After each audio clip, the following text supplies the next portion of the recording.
Quin és el paper d'una directora d'escena? En què se diferencia del director musical?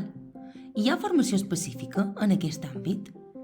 Avui intentarem donar resposta a aquestes preguntes i també presentar-vos algunes de les professionals més destacades dins el panorama actual.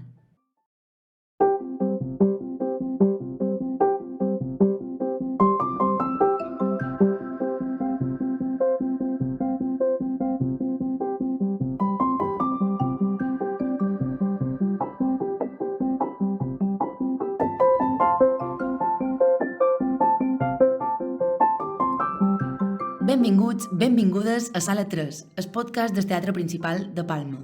Qui vos xerra avui és na Júlia Mèrida i en aquest episodi reflexionarem sobre la direcció escènica dins el món de l'òpera. Gràcies per escoltar-nos, posa't còmode que començam.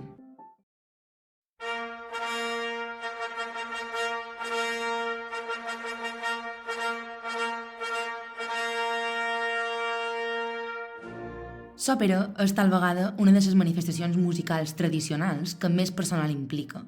Vestuari, maquillatge, escenografia, músics, il·luminació i un llarg etcètera.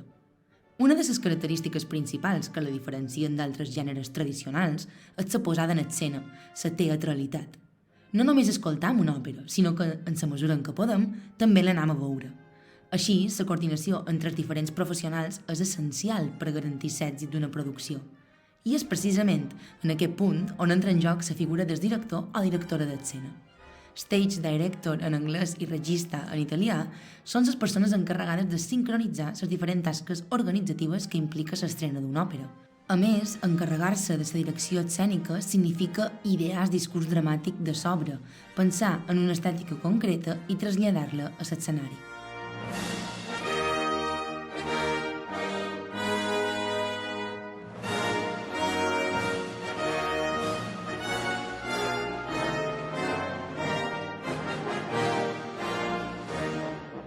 Fent una repassada general dins la història de l'òpera, el segle XIX és el moment en què comencen a sorgir aquestes personalitats dins els teatres.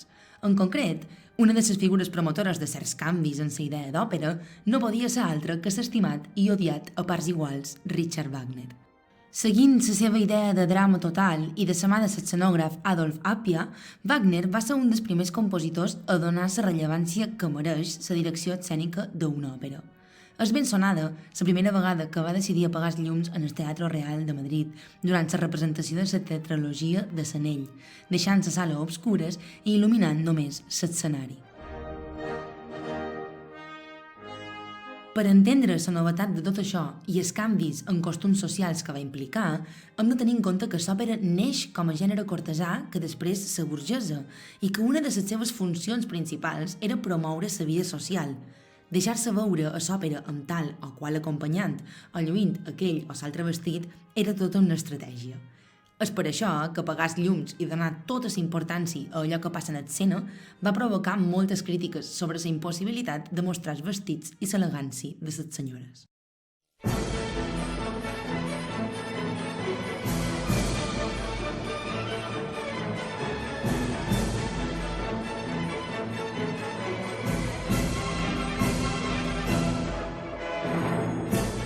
A poc, els directors d'escena varen començar a ser un element clau a l'òpera, aportant cadascun el seu toc personal a obres tòtem dins el gènere, fins al punt que avui en dia moltes de les produccions se coneixen pel nom del director que els ha ideades. Per exemple, la Carmen de Calixto Vieito o la Traviata de Willy Decker són ja gairebé imatges glaçades dins la memòria de qualsevol amant de la clàssica.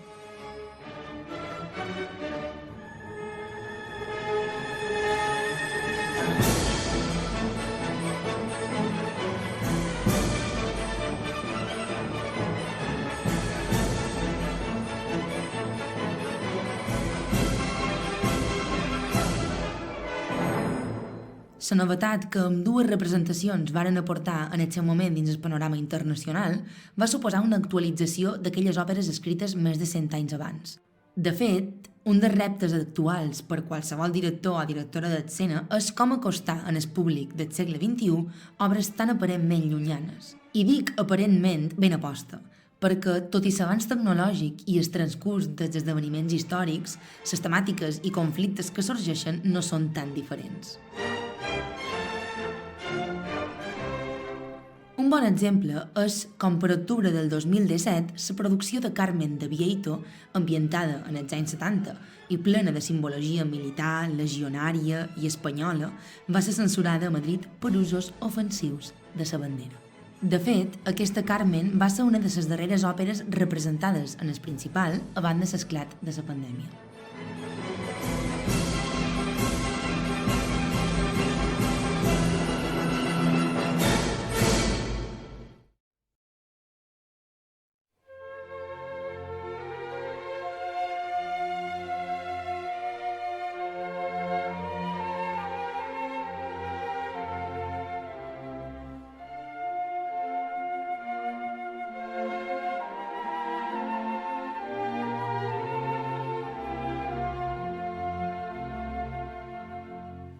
Les tendències actuals de direcció escènica d'òperes són molt variades, des del canvi de temps històric o lloc geogràfic, les representacions més historicistes o conceptes abstractes. Veure un Don Giovanni de Mozart ambientat en el segle XVIII no té res a veure amb el Don Giovanni d'en Peter Sellars, situat en el Bronx novaiorquí, així com visualitzar la interpretació de l'Orfeo de Monteverdi de Pauline Bale i Jordi Savall és ben diferent que la versió contemporània d'aquesta mateixa òpera dirigida per Anton Morris. Cada directora aporta una mirada única a l'obra, però tot i així, i sobretot durant les últimes dècades, han sorgit moltíssims detractors d'aquesta tasca. Hi ha tota una tendència de suposats melòmens que defensen la puresa de l'òpera. Diuen que la direcció escènica contamina la música, desvia el focus de l'element principal del gènere. Ara bé, per què neix l'òpera si no és per ser representada i dramatitzada?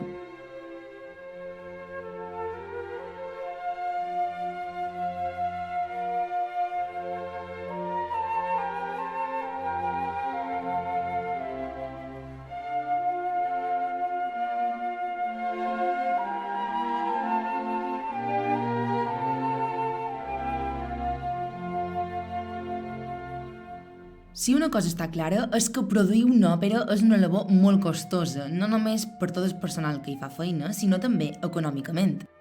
Na Marta Aguilior, una de les directores d'escena que més destaca dins el panorama nacional i que va estrenar la seva Traviata en els Principals la temporada passada, assenyala la manca de temps per assetjar a l'hora d'estrenar una producció com un dels entrebancs més importants de la seva feina.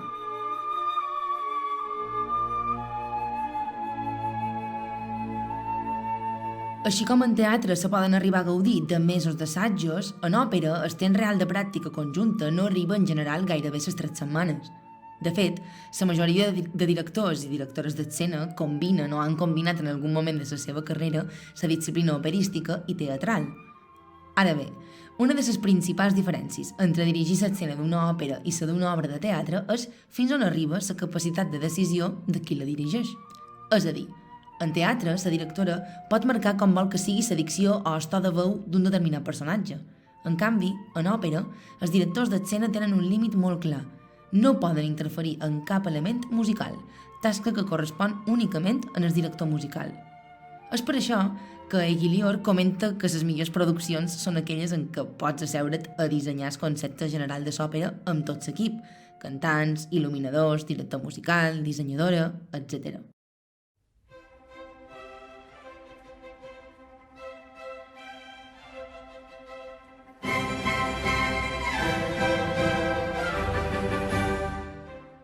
Un altre dels aspectes que fan difícil la professionalització d'aquesta feina és la manca d'estudis reglats.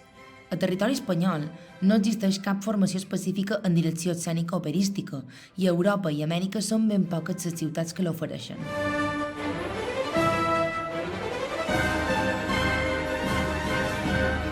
Si bé podem trobar un grau universitari en el Teatro Colón de Buenos Aires o el màster del Royal Welsh College a Anglaterra, en general solen ser cursos breus i dispersos. Així, sembla ser que l'única manera real d'acostar-se en aquest món és exercint d'ajudant d'un gran director amb renom. Alguna cosa me diu que si se formalitzessin uns estudis accessibles per a tothom interessat, probablement començaríem a veure l'òpera des d'una perspectiva més holística, on el que ocorre musicalment seria tan important com l'acció de damunt l'escenari.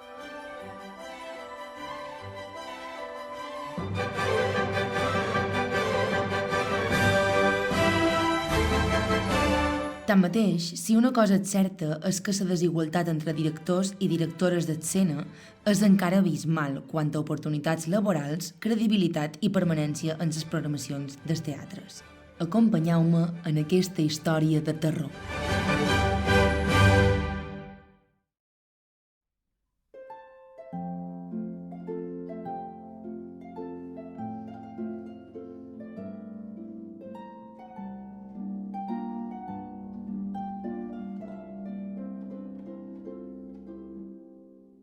Quan se xerra de feminisme dins la clàssica, el discurs sol centrar-se cap a les compositores silenciades al llarg de la història de la música o cap a l'emergència de noves veus contemporànies. La representació i el debat sobre igualtat, pel que fa a repertori i creadores de noves obres, és importantíssim, però no podem oblidar que aquestes obres, per ser estrenades o representades, necessiten d'un equip de producció artística i musical que les posi en escena.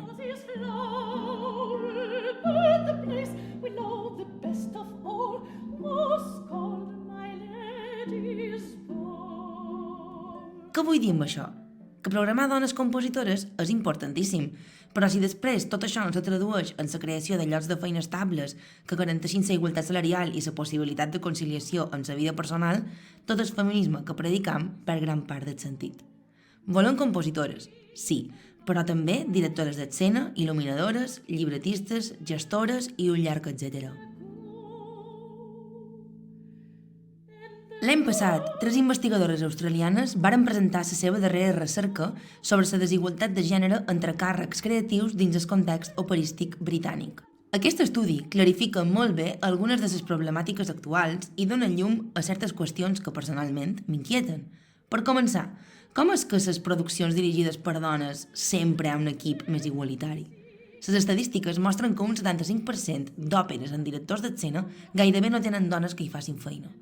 Aquesta dada xerra per si sola, mostrant-nos una vegada més com de dur és el camí cap a la igualtat laboral si només és una de les dues meitats de la societat que proposa solucions reals.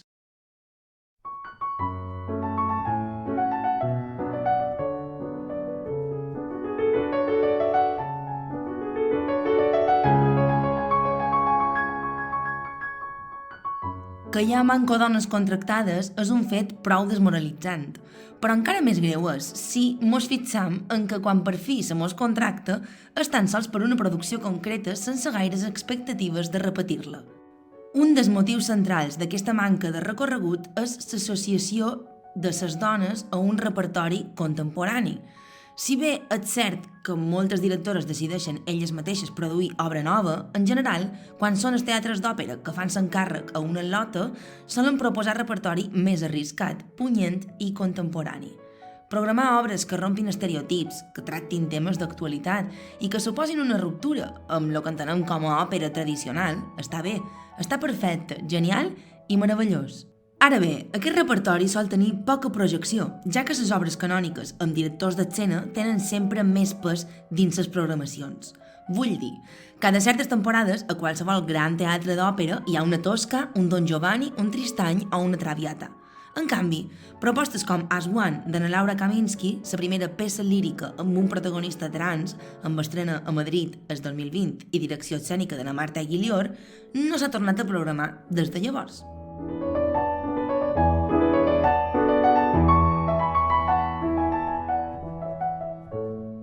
És cert que el panorama està canviant, com podem veure amb la Salomé de Nadena Jacobs estrenada el 2018. Salomé és una de les obres cabdals d'en Richard Strauss, un tòtem dins el repertori.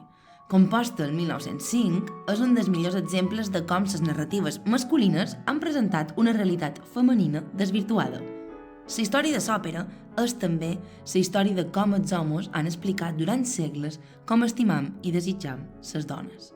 Per això, la proposta de Jacobs dona una perspectiva novíssima, centrant-se en com na Salomé se n'adona que la seva manera d'expressar-se ha estat modelada per la mirada cosificadora dels homes que l'enrevolten. Que una proposta així sobre una òpera d'escànon arribi a l'Òpera Nacional Anglesa és un bri d'esperança, una finestra oberta.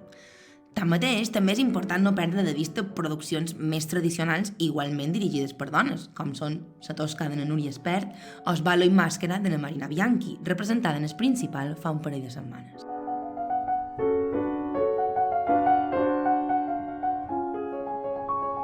Si l'accés en el mercat laboral és difícil per les directores d'escena, el pitjor arriba una vegada ets de dins. Són tantes les que han testimoniat actituds discriminatòries per part de companys de producció?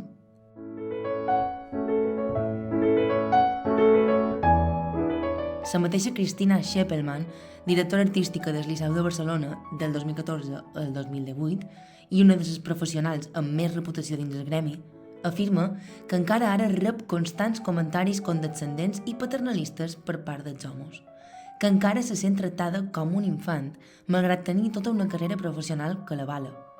Sembla que, com sempre, l'esforç és doble per part de les dones. No basta en fer-ho bé, sinó que hem de ser excel·lents per poder optar a càrrecs de primera línia dins les institucions.